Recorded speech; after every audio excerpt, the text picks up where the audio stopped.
We're Hassani and Danielle Pettiford, and we're a real couple with real problems who almost called it quits.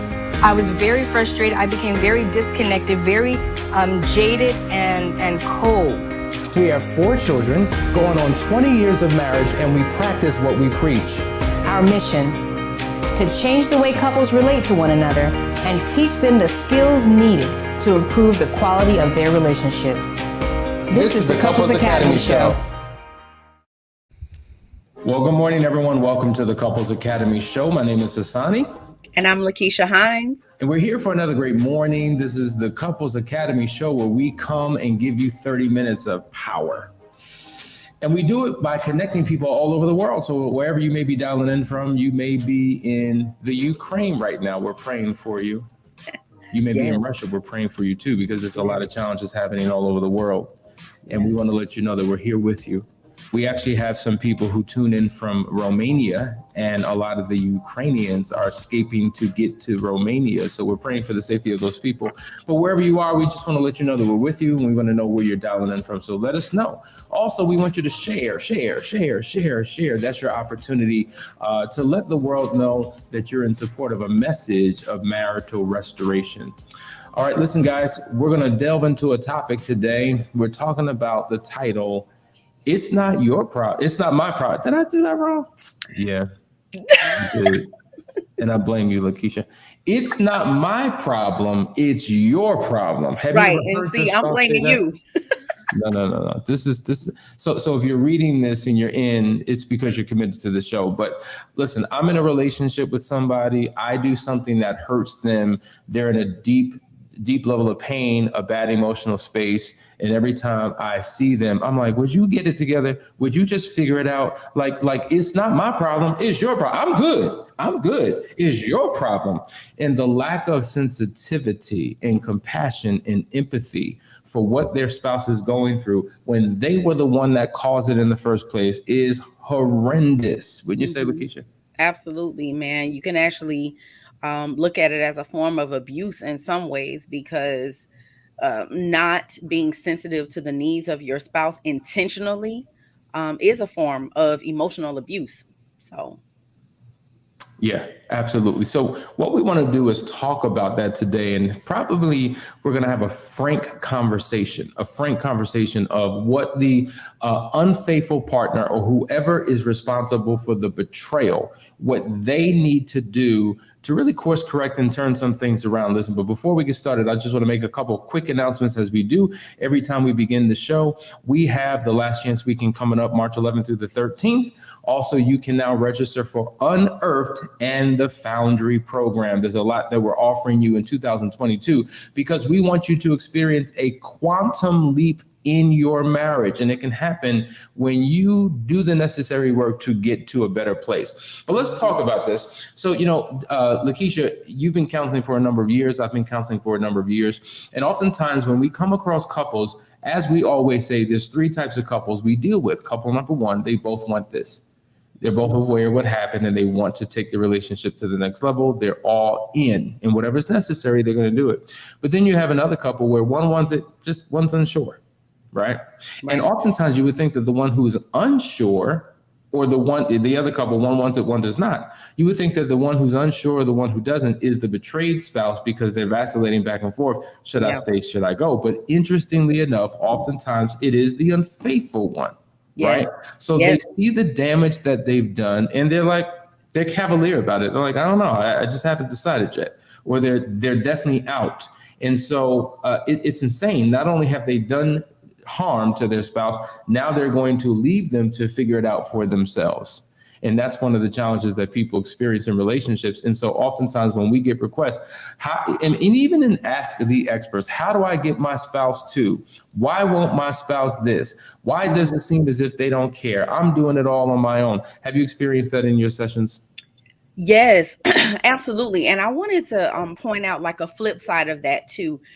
Sometimes the unfaithful spouse, they're unsure of whether or not they want to continue because they've gotten caught up in the affair with the other person, and they don't have that made up mind yet that we talk about often.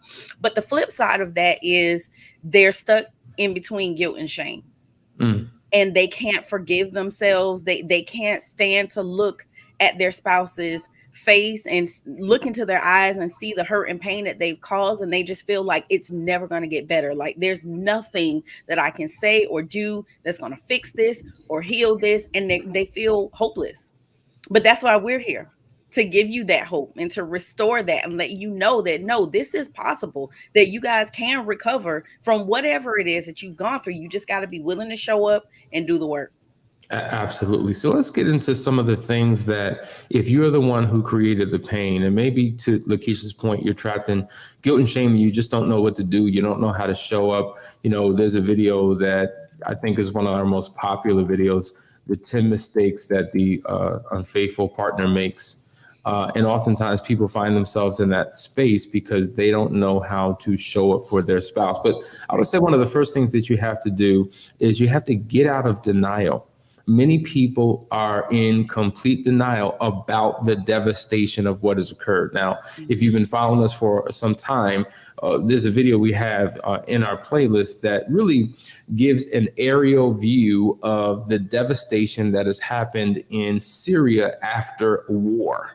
And bombs have been dropped all over that entire city, and there's nothing but death and desolation and destruction and disease and all types of things. And that is, in essence, what it feels like when a spouse has been betrayed. It's like bombs have been dropped and you've just flown away, and they're dealing with this all by themselves. Now, some would say it's easier to die.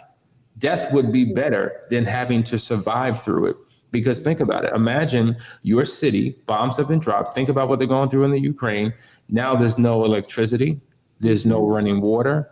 There's no plumbing. There's no medical attention. There's no food. There's no anything. And you're forced to survive on your own. That level of agony and pain, the type of trauma, the mental, emotional, the physical distress that a person is in. And even though you were enjoying yourself and doing what you did and didn't think it would cause this much hurt and pain, now you see your spouse in a very, very dark place. But because the pain they're going through is emotional, you can't relate because you don't feel that pain. And so getting out of denial really allows you to see things for what they really are. And if you can't see it, you got to take off your lenses and look through the lenses of your spouse. Look from their perspective and allow them to begin to articulate. And I'm sure they're doing a great job of articulating what they're going through. And once you get unstuck with your mindset, it will allow you to begin to share some level of empathy for your spouse. Yeah, I agree. I think it's also important in getting out of denial is that we have to distinguish between taking responsibility and deflecting responsibility. So you may have a spouse that says, you need to stop being so sensitive, or you should have said something. You know, you didn't tell me, I didn't know. So they're deflecting instead of taking responsibility. You cannot stay in that place of denial. You can't use that as an excuse to justify your actions or your behavior. Like, you remember back in the day, like, you know, we heard that saying, when you know better, you do better. Yes. And so it's like, you know better. So you just have to make a conscious decision that you are going to get out of denial. Yes, you did this. All that hurt and pain that you see, your spouse acting a different way, their behavior has changed. They may not be eating, they may not be sleeping, or the reverse of that, they're sleeping all the time, or they're eating all the time, but you see behavioral changes. You did that. And so you can't make that be about them. It's about you and what you did.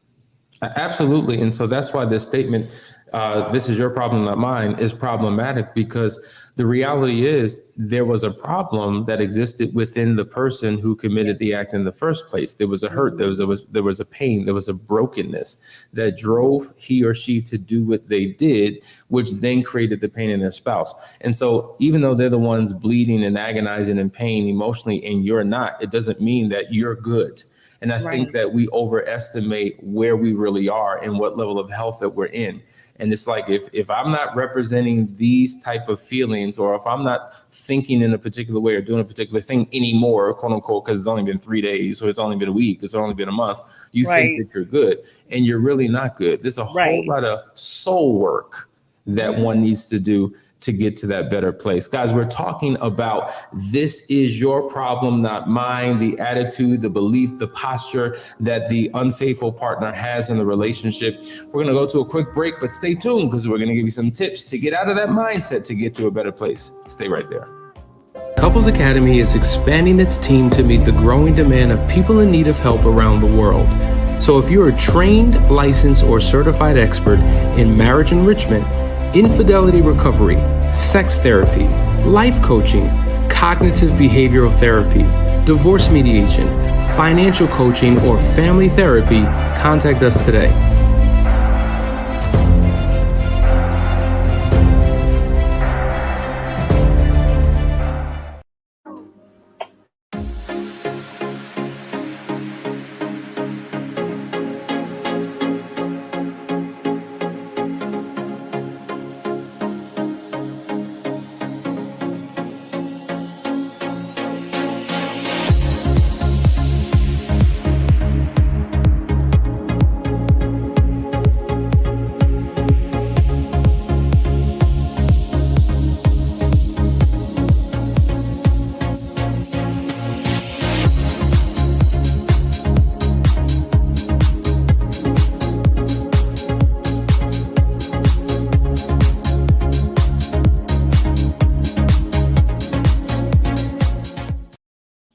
Good morning, everyone. Good morning. You're watching the Couples Academy show. We are back. I just want to acknowledge some of the family who have joined us this morning. So to Marissa, good to see you, sis. Marvin and Jackie, Miss Jewel, Walter, Shalise, Fedelina, Jessica, Debbie, and Jody, my family. Natural Beauty and Devlin and Lisa and Al Watts, Gonzalez. It's Robin's World. I like that. I know. Marilyn, good to see you. Kay, Cali Power Couple, Nina, Sharon, Ralph, Jackie. The list goes on and on and on. Henry, Marie, good to see you. Grandma Deb USA. Okay, thanks for joining us, Grandma. Appreciate you. Slapping Traps Radio. Good to see you guys. I hope that you're enjoying this conversation. We have a couple comments I'm going to go to before we get back to the points. Here we go. The doubt and insecurity can overtake the partner that was betrayed. I think it's harder for men to accept because of ego and pride. I will say that men do have ego and pride, but because we do this work, I think oftentimes the unfaithful partner, even if it's a woman, there's a level of insensitivity and ego and pride gets in the way as well. I think women, they can compete with men for ego and pride. So I think it's the position or the side of the offense that you're in. And I think that it gets to a place where it's just like, would you get over it? Can we move on? Are we still talking about this? Like, my God, how long do I have to deal with this? This is the woman talking. Right. Right? This is the woman talking. And so I think both men and women, I don't think it's gender specific, but I agree 1000% with your point that there is a whole lot of doubt and insecurity, and that takes time to overcome. Like there's a level of skepticism and I'm looking at you, with my side eye and, all types of things. And that can only be overcome through a process that we've got to go through. And you got to be committed to the process. It's not just the one who committed the act being responsible for doing all the work. Both of you have a role to play. I have another comment here. My husband is not intentional in his I'm good stance, but it's there. I haven't been his reason for a long time. So it's become habitual. How do we get to a place where I am intentionally prioritized? Yeah, that's a very good question. Yeah, I mean, it for me, everything begins with our mindset, right? Everything begins with our mindset. So there has to be a shifting in his way of thinking. And when you're not priority, that makes me feel like there's some type of disconnect there with you and your husband. I don't know what the disconnect is. Could be mental, emotional, spiritual, could be physical, but whatever it is, there's a disconnect. So how do you get to a place where you're intentionally prioritized? One, communicate it. You definitely got to let him know that you're not feeling prioritized, and then give him action steps that will make you feel prioritized. So it starts with you being able to identify what it is that you need, and then being able to convey that to your husband, and then get his feedback. If he's gung-ho and he's ready to go and he's excited, okay, cool. But if he's not and he's hesitant, ask him why. Why is he hesitant? Why hasn't he made you his priority? And you might be surprised with what he comes back with. Excellent point. Here's another comment. It's an even deeper pain when we both have been unfaithful. I'm finally getting counseling. I am praying for my husband. He does not think talking is needed. And that I will say is a lot of men's ego and pride. Usually in most relationships, it's the woman who's leading the way when it comes to counseling, and men really struggle with it. Something I struggle with. I think we all kind of struggle with that particular thing, but it's so necessary for you to do it. And here's the deal: because of Foundry, where men can get around other men. We were just talking about that. Matter of fact, one of the points that we were going to talk about in terms of how to get to a better place is to join a support group. And the reason why this is so important is because when you're in counseling, ego can show up, pride can show up, unwillingness to be open, honest, and transparent can show up. You become justified in your position.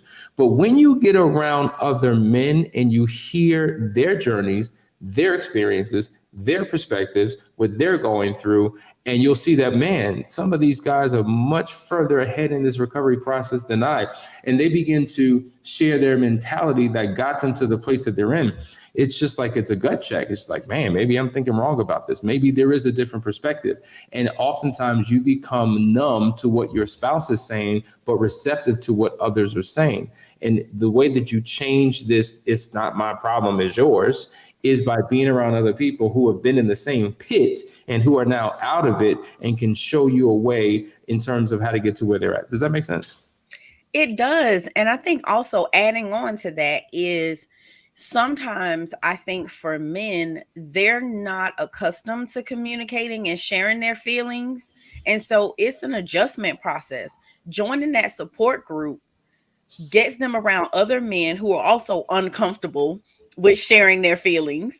And it's almost like they're practicing in a safe space because they're around other men who get it and understand. And that just helps them be better for you.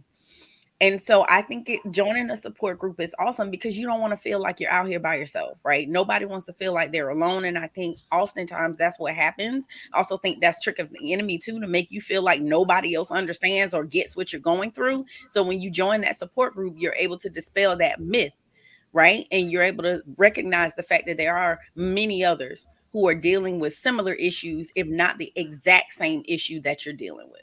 Absolutely. And it does change that mindset. We have another comment. The Foundry and Unearthed is essential for healing individually. We need each other because we are better with positive interactions. I think that's absolutely correct. Thanks for sharing that. But there's a few more points we want to jump to. Where are we going next?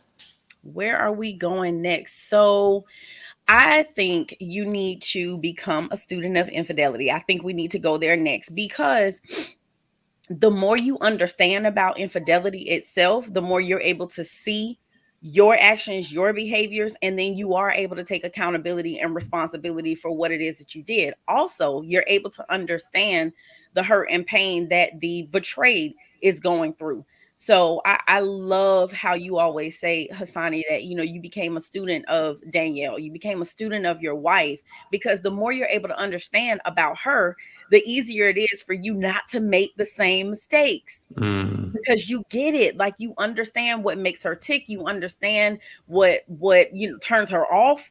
And so then you're able to avoid a lot of those pitfalls that maybe you didn't in the past. So to me, it's the same thing with infidelity. The more you learn, the more you're able to avoid those pitfalls and repeating the same mistakes, and just having those rules of engagement and being able to set those boundaries and affair proofing your marriage. I mean, these are all of the things that we take you guys through when you sign up with us, so that you are able to get the knowledge and understanding. Bible says my people perish for lack of knowledge, right? So the more knowledge you get, the more wise you become and the less mistakes you're making. And I don't know about you, I don't like to say I'm sorry. I really, really don't. I do it because I know it's the right thing to do, but I don't enjoy it. So I am focused on doing the right thing, so I don't have to apologize. I don't want to have to come back and say I'm sorry for anything. So if I don't make a mistake, I don't have to apologize, but I will. If I do, let me be clear that I will. And I think, in terms of learning, becoming a student of infidelity, not only do you understand at the core essence what infidelity is, what betrayal is, but you understand what led to it. You understand, the consequences and the results of it. You understand the mindset and all of the other attached behaviors that go along with it. And when you read a good book on it, it really becomes a mirror. It shows you who you are or who you've been, and then gives you a pathway out. That's why, the number one book, and I say this all the time, Not Just Friends by Shirley Glass. Phenomenal book. Study that book. If you study that book, you will change in the process. If you're willing, if you have a teachability spirit. That's the question. How teachable are you? What is your willingness to learn and your willingness to change? That's what we need to determine. Listen, guys, we're going to go to another quick break. Stay right there. We got a few more points to really zone in on the unfaithful partner, on the way they need to think and what they need to do. Stay right there.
Hey guys, we're back.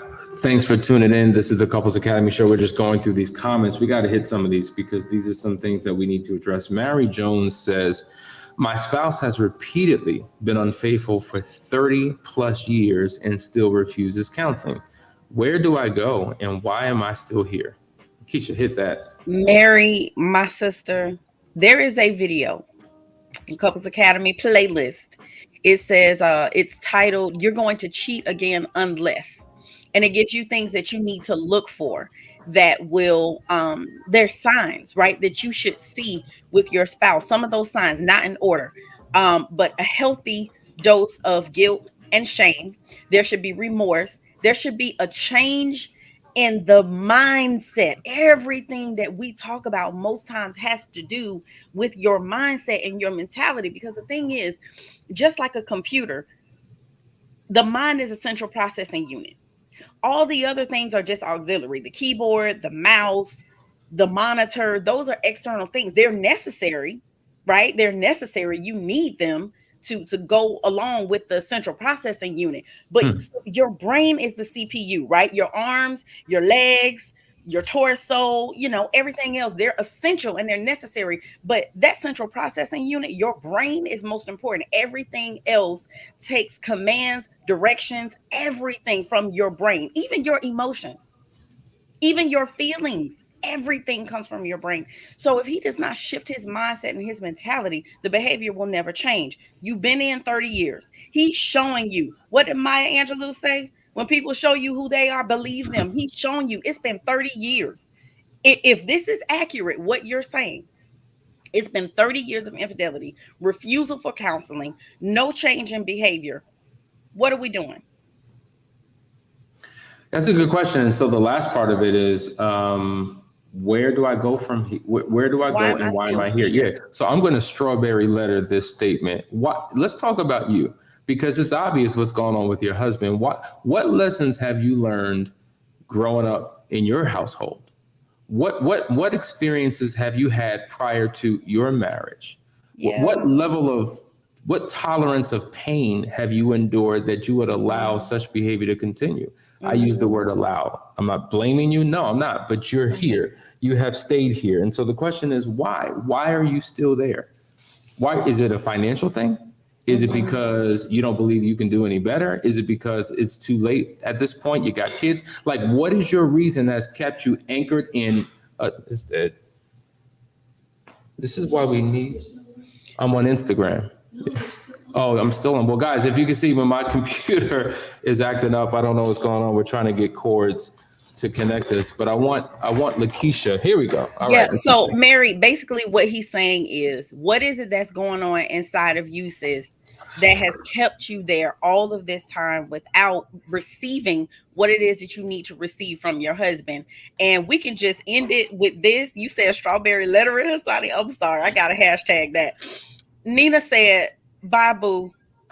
I mean, I'm saying, and I will tell you this also, that, you know, there are times where, you know, and I don't know where you are, I don't know what your faith is, if you even have it or whatever, if you have a belief system. So we know biblically, right? If you're Christian, biblically, when there is infidelity or whatever, we understand that that's grounds for divorce. We get it. Like, right, from a spiritual standpoint, biblically, you are released.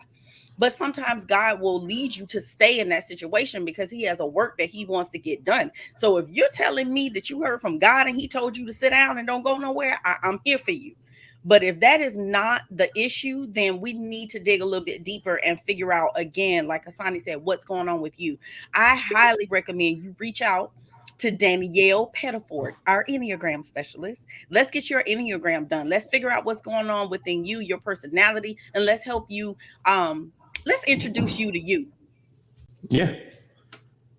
And do it now. It's not too late. It is not too late for you. 30 years in, there's still more life to live, and you need to be your best self. So I would imagine that 30 years of a spouse cheating on you has had a tremendous impact on your life, on your heart, on your mind, on your emotions, on your everything. You're in a broken state, I would imagine. Who could endure something for that long with no willingness to change? So please reach out to us, set up a discovery call, and let's make this happen. Gonzalo, and just because he won't get help,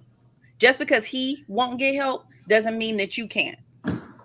Exactly. We do sometimes have to go and do what's best for us so that we take care of ourselves all the way around, mentally, emotionally, spiritually, physically, all of that. Gonzalez says, we've learned to communicate properly and accountability has been established to enjoy ourselves. We've been challenging each other, make daily deposits. Then he goes on to say, neglecting to communicate with your spouse is the worst ingredient behavior to have. You need that essential ingredient. Turn your neglect to being intentional to communicate effectively. Very, very, very good. There's another book in here. There's a book that somebody recommended. I wanted to go to really quickly. And I looked it up and it looked like a pretty decent book. It was about, because we're talking about how, I don't have the problem, you do. And it's a book called I Am the Problem. The name of the book is The Problem Was Me, How to End Negative Self-Talk and Take Your Life to a New Level. And I think that's the key. Like, once you recognize that, you know what, the issue is in me. My greatest enemy is within me. And so if the enemy is within me, I gotta do some internal work in order to overcome the struggles that I'm having so that I can get to a better place. We're talking about what the unfaithful partner needs to do in terms of mindset, right? The next thing is just to be honest. See, the reality is we are lying to ourselves. We continue to engage in bad behavior and we present an image to the world that we don't even believe, right? There's this outer image that we're conveying, but the internal reality is there's a lot going on with us. And so rather than looking at your spouse and blaming your spouse, because a lot of times people who have this mentality, this is your problem, not mine, they blame their spouse. They've made their spouse the problem. You're responsible for my cheating. You're responsible for the way I show up. You're the reason why my heart has been hardened. You're the reason why I react and respond the way I do. And they are completely oblivious to who they really are. But until you take a deeper dive within you, you can never truly be honest. So authenticity, right, and self-awareness is so critically important in changing the behavior of an individual who thinks this way. Absolutely. You have to be willing to be honest with yourself before you can begin to be honest with somebody else. So if you're lying to you, then your spouse cannot expect for you to be honest with them if you're not even being honest with yourself. And I love the fact that you brought up self-awareness, Hassani, because that's critical for us to be aware of our own shortcomings and pitfalls and just those areas of opportunity that we all have. None of us are perfect. Right. And the minute do you know what has been so freeing? I'm going to help some ladies today. Do you know what has been so freeing when you encounter a woman who is confident with her body, where she like has on none of her shapewear and she lets that belly hang out and she's like, look, I got one. That is so freeing because the other ladies in the room are like, oh my God, I got one too. And we all are able to be honest and be our best selves, our authentic selves with each other. It's so important that you become self-aware. There's a confidence that you have when you are fully aware of your strengths and your areas of opportunity, and then you can grow from that. But if you're constantly lying to yourself, you'll never grow, you'll never heal, and you'll never get to that place of reaching your ultimate potential.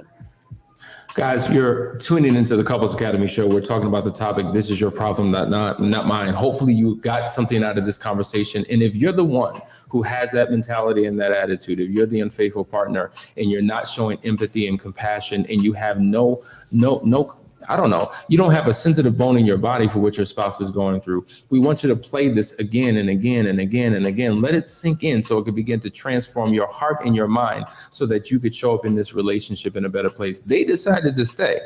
They decided to work through this. But are you doing your part? Right. Are you doing what's necessary, not only to help them heal, but to work on you? Because if you don't change, you're going to continue to be who you've always been, which means you will continue to do what you've always done.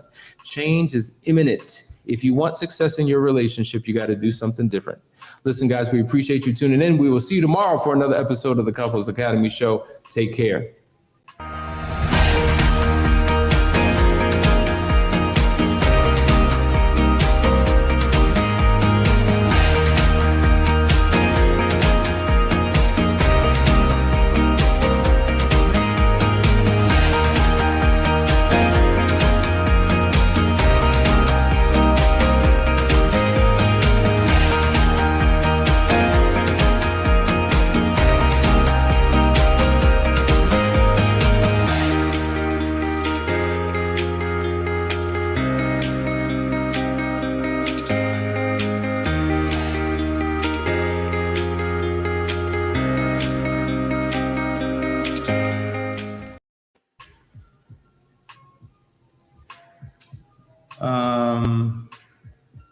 All right.